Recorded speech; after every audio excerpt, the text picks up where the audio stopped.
নমস্কার, আমি শ্রাবন্তী। আমার বং বাংলা নেটিভস চ্যানেলে তোমাদের সবাইকে স্বাগত। কেমন আছো সবাই?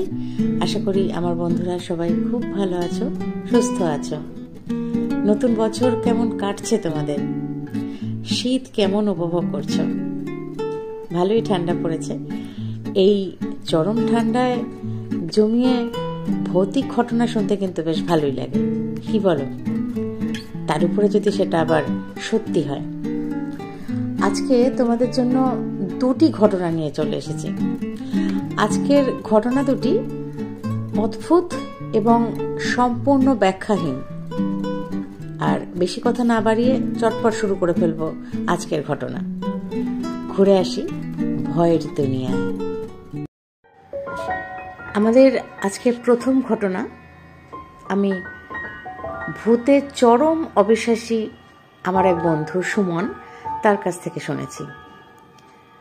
সে যেভাবে আমাকে বলেছে আমি চেষ্টা করছি তোমাদের সেভাবেই ঘটনাটি শোনাবার। তো ভূতে চরম অবিশ্বাসী আমার এক বন্ধু সুমনের কাছ থেকে এই ঘটনাটি আমার শোনা। ও জানালো যে সেই রাতের কথা ও নাকি আজও ভোলেনি।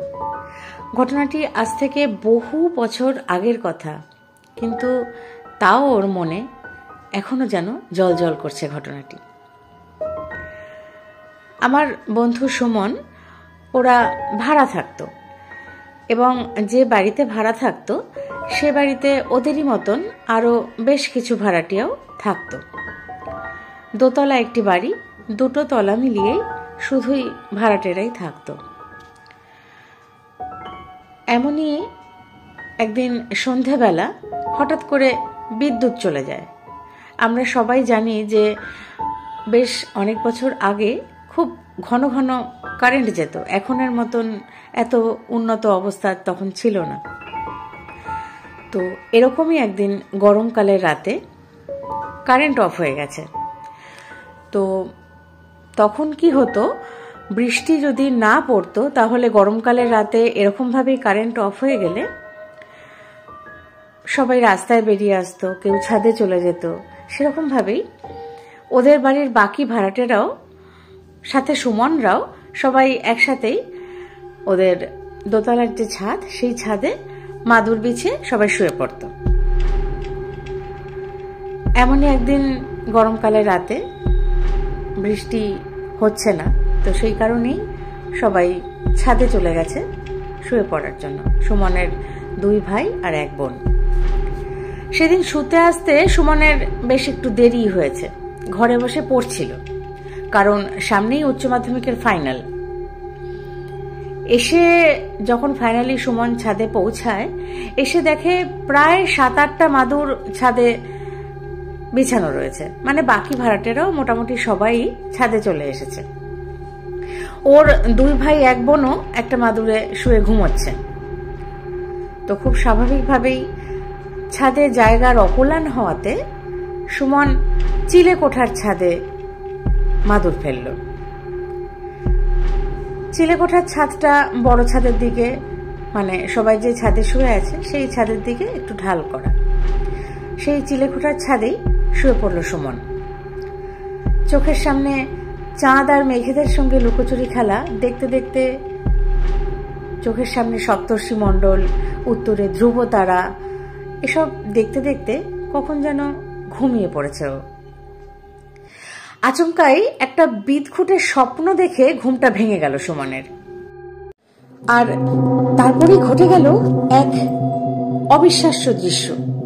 ও দেখতে পাচ্ছে যে চিলেকোঠার ছাদে ওর মাথার দিকের পাঁচিলে সাদা ধান পড়ে কে যেন বসে আছে।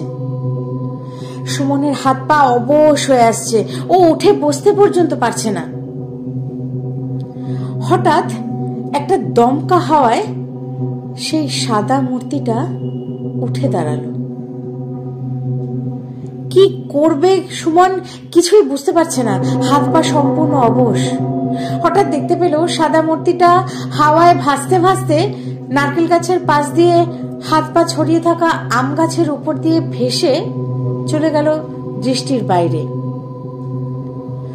অদ্ভুত নেশাগ্রস্ত মানুষদের মতো টলতে টলতে ভাই বোনদের পাশে এসে শুয়ে অজ্ঞান হয়ে যায় সুমন।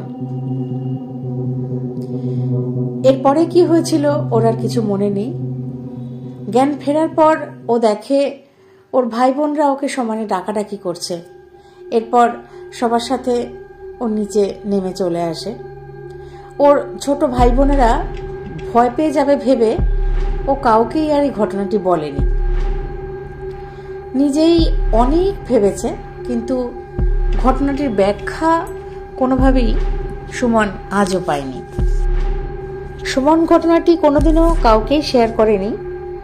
আমাদের নিজেদের বন্ধুদের মধ্যে একদিন এক জমাটি আসরে ভৌতিক গল্প, ভৌতিক ঘটনা এ নিয়ে কথা ওঠাতে সুমন তখন ওর এই অভিজ্ঞতা আমাদের সকলের সাথে শেয়ার করেছিল, যা সত্যি সম্পূর্ণরূপে ব্যাখ্যাহীন। কি ছিল সেটা, নাকি সম্পূর্ণটাই সুমনের মনের ভুল, নাকি সেটাও স্বপ্ন ছিল, কোনোটাই সঠিকভাবে কিন্তু সুমন বলতেই পারে না। কিন্তু তবুও একটা কথাই ও পরিষ্কারভাবে বলে, আমি নিজে চোখে সেই সাদা থান পরা মূর্তিকে দেখেছি। কে ছিল সেই মূর্তি, কি বৃত্তান্ত, এ বিষয়ে সঠিক কোনো সদুত্তর সুমন দিতে পারেনি। তো এই ছিল আজকে আমাদের প্রথম ঘটনা। সময় নষ্ট না করে সরাসরি চলে যাব আমাদের দ্বিতীয় ঘটনায়। দ্বিতীয় ঘটনাটিও একটি স্বপ্নকে কেন্দ্র করে, যা সম্পূর্ণ ব্যাখ্যাহীন। এরকম স্বপ্ন যে দেখা যায় বা মানুষ দেখে, সেটি তোমরা এই ঘটনাটি শুনলেই বুঝতে পারবে। চলো শুরু করি দ্বিতীয় ঘটনা। অগ্রহায়ণের পরন্ত বিকেলে স্বপ্নে দেখা পুরনো এক রাজবাড়ির উঠোনে এসে পৌঁছায় সোহিনী। এই রাজবাড়ি আজ অবক্ষয়ের স্তর সমষ্টি মাত্র। ভগ্ন কালচে শেওলা ধরা জরাজীর্ণ দেয়াল, চতুর্দিকে ফাটল ভেদ করে গজিয়ে উঠেছে আগাছা। রুক্ষ কঙ্কালসার ইট পাথরের ইতিউতি বিক্ষেপ জানান দিচ্ছে এই রাজবাড়ি বহুকালের অনাদৃত, পরিত্যক্ত। কিন্তু বিগত 3 বছরে রোজ রাত্রে স্বপ্নে আহ্বান জানাচ্ছে এই রাজবাড়ির রিক্ত অন্দরমহল। দিতে চায় যেন কোনো গোপন ইতিহাসের হদিশ। কোথায় এই রাজবাড়ি সেটা দেখার আগেই ঘটে যায় অনিবার্য স্বপ্নভঙ্গ। প্রতিবার অনেক খুঁজে বের করে সোহিনী আজ উপস্থিত হয়েছে সেই রাজবাড়ির সামনে।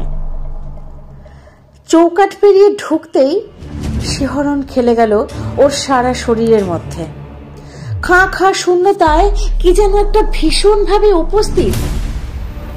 সোহিনী ধীরে ধীরে এগিয়ে যায় অন্দরমহলের দিকে।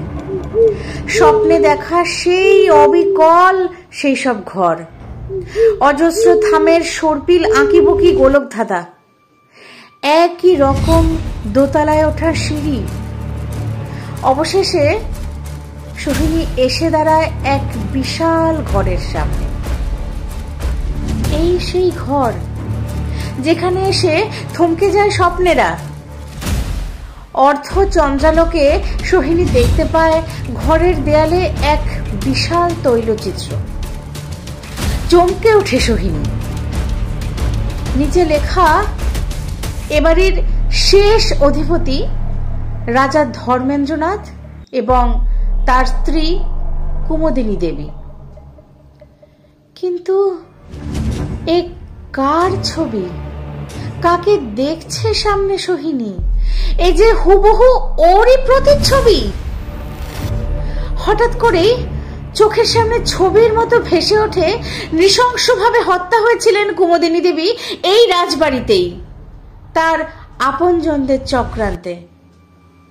আজও তার নিস্তার হয়নি, রয়ে গেছেন এই পোড়ো অন্দরমহলের বদ্ধ বাতাসের মধ্যে মিশে। দেয়ালের ঠিক উল্টো দিকে সোহিনীর চোখ চলে যায় এক প্রশস্ত আরশিতে। সেখানে প্রতিফলিত হয়েছে সোহিনীর চেহারা। কিন্তু এ কার চেহারা দেখছে আরশিতেও? এই চেহারা কি ওর নিজের না কুমুদিনী দেবীর? আয়নায় সোহিনী দেখতে পাচ্ছে ধেবড়ানো কাজল, অবিন্যস্ত চুল, হাতে মুখে কালশিটের দাগ, পরনের শাড়ি, ভারী ভারী গয়না। কাকে দেখছে সোহিনী, কি হচ্ছে কিছুই বুঝতে পারছে না। কি করবে, কি হচ্ছে এসব কিছুই মাথায় আসে না। হঠাৎ জ্ঞান হারিয়ে পড়ে যায় সোহিনী। জ্ঞান ফিরতে সোহিনী দেখতে পায় ও ওর ঘরের খাটে শুয়ে আছে। তাহলে এতক্ষণ ধরে যা হচ্ছিল সেটাও কি ওর স্বপ্নই ছিল? ও কি তাহলে সত্যিই ওই রাজবাড়িতে যায়নি? স্বপ্নের মধ্যেই কি তাহলে ও সেই রাজবাড়ির অন্দরমহলে আজকে পৌঁছেছিল? গত 3 বছর ধরে যে স্বপ্ন মাঝখানে থমকে যাচ্ছিল সেটাই কি আজকে আরেকটু বড় করে দেখলো? এরপর ও বাড়ির সকলকে ওর স্বপ্নে দেখা ঘটনাটি পুরোটি বর্ণনা করে।